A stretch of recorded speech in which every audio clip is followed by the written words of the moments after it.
Assalamualaikum warahmatullahi wabarakatuh. Hai teman-teman, perkenalkan nama saya Yuni Komalasari, NIM 701250075, dan saya dari kampus Universitas Islam Negeri Sultan Taha Saifuddin Jambi, Prodi Sistem Informasi Fakultas Sains dan Teknologi. Pada video kali ini, saya akan membahas tentang konsep sistem informasi. Baik, kita memasuki pembahasan materi. Yang pertama, definisi sistem informasi, yaitu ada 3. Yang pertama, Huta Hayan 2014, sistem di dalam organisasi yang mempertemukan kebutuhan pengolahan transaksi harian, mendukung operasi manajerial, dan menyediakan laporan yang diperlukan. Yang kedua, Mulyanto 2009, sistem terdiri dari kumpulan komponen software, hardware, dan firmware yang memproses informasi menjadi output berguna untuk mencapai tujuan tertentu. Yang ketiga, Kusrini dan Konio 2007, seperangkat komponen yang saling berhubungan untuk mengumpulkan, memproses, menyimpan, dan mendistribusikan informasi guna mendukung pengembalian keputusan. 2. Komponen sistem informasi. Pertama, input. Data mentah yang masuk ke sistem berupa dokumen, formulir, atau data digital yang dikumpulkan. 2. Model. Prosedur, logika, dan model matematik yang memanipulasi data input untuk menghasilkan keluaran. 3. Output. Keluaran berupa informasi berkualitas seperti laporan, grafik, tampilan layar bagi pengguna sistem. 4.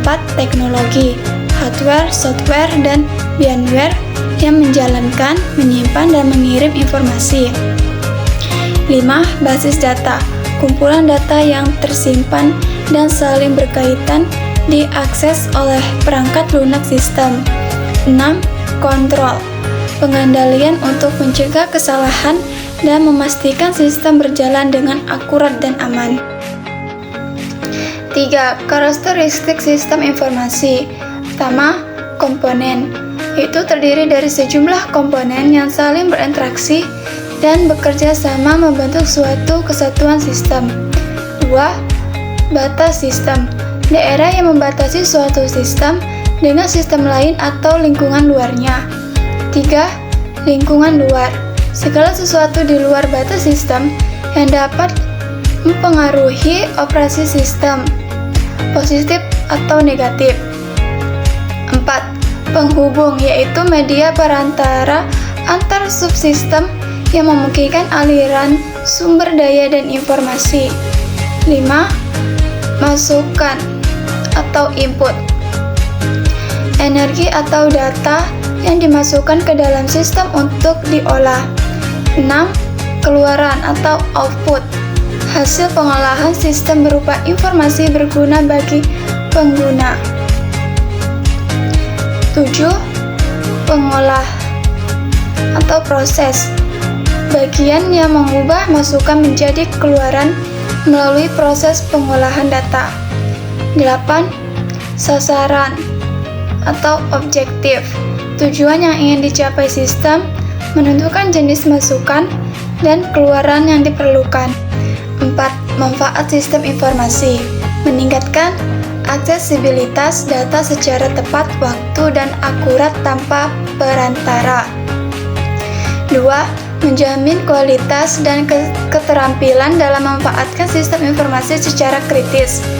3. Mengembangkan proses perencanaan yang efektif dengan dukungan data yang relevan. 4.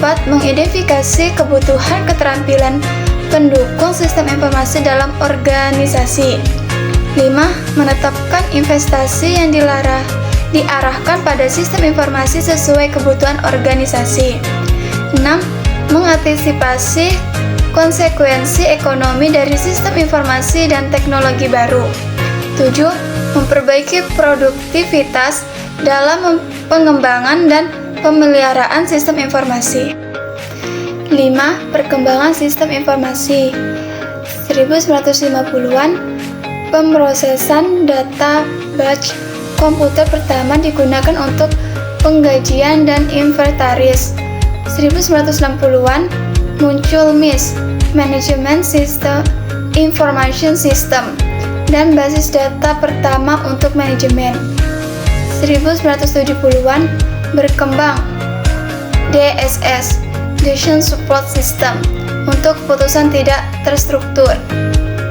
1980-an Personal Computer atau PC dan ACE, Executive Information System untuk eksekutif. 1990 sampai 2000-an Internet, WWW, ERP, dan e-commerce memperluas jangkauan sistem informasi. Yang terakhir 2010 sampai kini cloud computing, big data, AI, dan cloud membawa sistem informasi ke era cerdas dan mobile. Selanjutnya, tujuan sistem informasi. Pertama, perhitungan biaya, yaitu menyediakan informasi untuk perhitungan harga pokok, jasa, produk, dan tujuan manajemen lainnya. 3. Perencanaan dan pengendalian, yaitu menyediakan informasi untuk perencanaan, pengendalian, pengevaluasian, dan perbaikan berkelanjutan. 3. Pengembalian keputusan, menyediakan informasi yang diperlukan untuk mendukung pengembalian keputusan di semua tingkatan manajemen. 4. Efisiensi proses bisnis, meningkatkan efisiensi dan efektivitas produk bisnis organisasi melalui otomatisasi dan integrasi sistem. Keenam, jenis-jenis sistem informasi. Pertama, TPS atau Transaction Processing System, memproses data transaksi rutinan dalam jumlah besar seperti penggajian keuangan inventaris. Kedua, MIS atau Management Information System, laporan periodik bagi manajemen menengah untuk perencanaan dan pengendalian. Yang ketiga, DSS atau Decision Support System, mendukung pengambilan keputusan semi terstruktur dan tidak terstruktur secara interaktif. 4.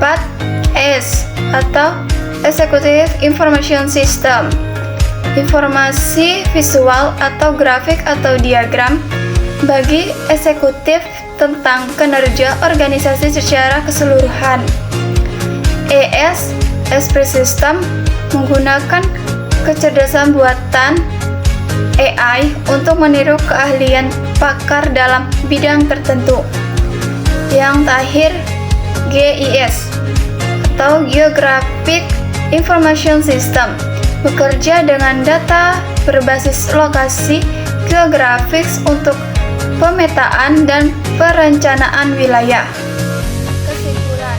Pertama, sistem informasi adalah kumpulan komponen terintegrasi untuk mengolah data menjadi informasi bagi pengguna bagi pengambilan keputusan. Kedua, komponen sistem informasi yaitu input, output, teknologi, basis data, dan kontrol yang saling mendukung. Ketiga, karakteristik sistem informasi mencakup 8 aspek, yaitu komponen, batas, lingkungan, penghubung, input, output, proses, dan sasaran.